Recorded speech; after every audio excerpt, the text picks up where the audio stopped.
آج سب سے پہلے قومی اور بین الاقوامی مسائل پر اپنے معروف اینکرز کی رائے، تاکہ آپ جان سکیں کہ وہ دنیا کے بڑے بڑے مسائل کے بارے میں کیا سوچ رکھتے ہیں۔ آغاز کرتے ہیں جاوید چودھری سے اور سنتے ہیں کہ اسرائیل کو تسلیم کرنے سے متعلق ان کی رائے کیا ہے۔ اسرائیل کو تسلیم کرے گی مسلم ورلڈ۔ ابراہم کارڈ ہوا تھا تو اس میں سعودی عربیہ نے بھی تسلیم کرنا، لیکن سعودی عربیہ نے محسوس یہ کیا کہ اگر ہم یہ اتنا بڑا قدم اٹھاتے ہیں تو ہو سکتا ہے کہ اندر سے آواز اٹھنی شروع ہو جائے، لوگ سڑکوں کے اوپر آ جائیں۔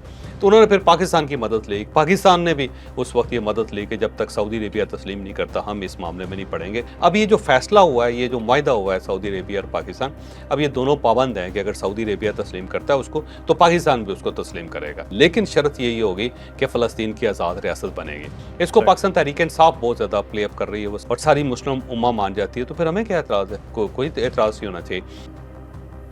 یعنی جاوید چودھری کو کوئی قباحت نہیں ہے اگر ہم اسرائیل کو تسلیم کر لیں۔ چودھری صاحب کا پوائنٹ آف ویو ہے، ہم کیا کر سکتے ہیں؟ اب سنتے ہیں رؤف کلاسرا سے کہ وہ پی پی پی اور پی ایم ایل این یا پنجاب اور سندھ کے درمیان جو اس وقت ان فائٹ ہے، جو لفظی جنگ چھڑی ہوئی ہے، اس کو وہ کس نظر سے دیکھتے ہیں؟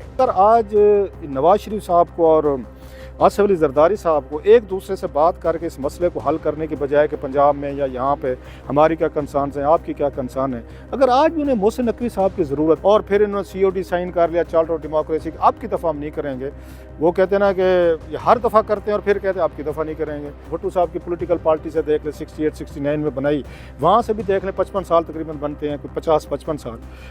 نواز شریف صاحب کے 40 سال ان کے ملا لیں، 40-45 سال ان کی فیملی پالیٹکس میں ارلی 80s میں آئی، ان کے جناب کو 60-70 سال ملا لیں، 100 سال چلو۔ دونوں پارٹیز کے لیڈروں کا جو ان کا تجربہ ہے یا جتنی پریزنس ہے، یہ 100 سال بنتی ہے۔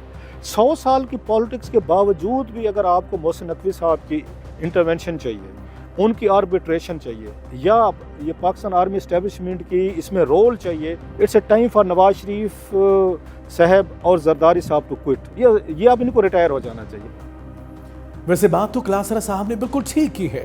ماشاءاللہ نواز شریف اور صدر زرداری صاحب پاکستان کے گھاٹ ترین سیاستدان ہیں، جنہوں نے گھاٹ گھاٹ کا پانی پیا ہے، جنہوں نے ہر موسم کی تپش، سردی گرمی دیکھی ہے۔ اگر انہیں واقعی اپنے مسائل حل کرنے کے لیے ایک نومولود سیاستدان کی ضرورت پڑ گئی ہے تو اس کا مطلب ہے ان کے پلے واقعی کچھ نہیں رہا۔ اب انہیں ہاتھ جھاڑ لینے چاہیے، میلے سے اٹھ جانا چاہیے، مطلب ریٹائرمنٹ لے کر کسی اور کو موقع دینا چاہیے۔ اور اب عمران شفقت کا قلم، مائک، کیمرہ، دل و دماغ مکمل طور پر اینٹی پی ٹی آئی اور حکومت کا خیر خواہ معاون، بلکہ اکثر ویلاگ سن کے لگتا ہے دستے راست ہے۔ وہ کیا کہہ رہے ہیں مریم نواز کے متعلق، سنیے۔ مریم بی بی جو ہیں، جو پنجاب حکومت ہے، وہ اپنی آئی کیو پر آئی ہوئی ہے اور وہ جواب پر جواب دے رہی ہے۔ مریم بی بی کی یہ جو روش ہے، جو سیاسی روش ہے، اس کو پاکستان کی اسٹیبلشمنٹ بھی اچھی نظر سے نہیں دیکھ رہی۔ ہو سکتا ہے کہ پاکستان کی اسٹیبلشمنٹ بالواسطہ طریقے سے ہی صحیح اپنا میسج جو ہے وہ مریم بی بی تک پہنچائیں، لیکن مجھے یہ لگتا ہے کہ یہ پاکستان کی اسٹیبلشمنٹ کا فیڈ بیک شہباز شریف صاحب نے نواز شریف صاحب تک ضرور پہنچایا ہوگا۔ عمران شفقت، ہمیں خوشی ہے کہ آپ نے لگی لپٹی نہیں رکھی اور بالکل درست اور صحیح بات کی ہے۔ ویل ڈن عمران شفقت۔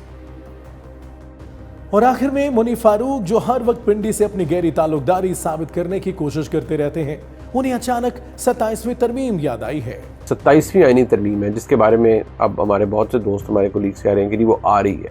میں نے آپ کو الحمدللہ آج سے تقریباً 1 سال پہلے 2024 کے اندر میں نے آپ کے سامنے جو خبر بریک کی تھی کہ جو ارادہ اور نیت ہے وہ کیسے آئے گی، میں نے ایگزیکٹلی الحمدللہ آپ کو یہ کہا تھا کہ چاہے 1 مہینہ لگے، چاہے 2 مہینے لگے، چاہے کچھ عرصہ لگے، لیکن یہ 27ویں آئینی ترمیم آئے گی۔ جہاں پر جو ترمیم ریکوائرڈ ہے وہ لائی جائے گی، جو قانون میں تبدیلیاں ہیں وہ کی جائیں گی، جہاں آئینی طور پر کچھ چیزوں کی تبدیلی ضروری ہے وہ کی جائے گی۔ یہ سوچا گیا ہے کہ اگر پاکستان کو سیدھے رستے پہ چلانا ہے تو آپ کو بہت ساری چیزوں کو کنٹرول میں کرنا ہوگا۔ کہنے کو ہمارے ملک میں اس وقت ایک پارلیمانی جمہوریت ہے، لیکن اب اس کو جس طریقے سے چلایا جا رہا ہے اور جو چلائے جانے کا ارادہ ہے وہ یہ ہے کہ ایک اتھارٹیرین رجیم قائم ہو اور اس کے تحت ہی معاملات آگے چلیں، تاکہ ملک کے اندر اگر کوئی انتشار یا جس کو انتشار سمجھا جاتا ہے وہ کوئی ایسی چیز جو کہ قابو سے باہر ہونے کا خطرہ ہے ان کو قابو میں کیا جا سکے۔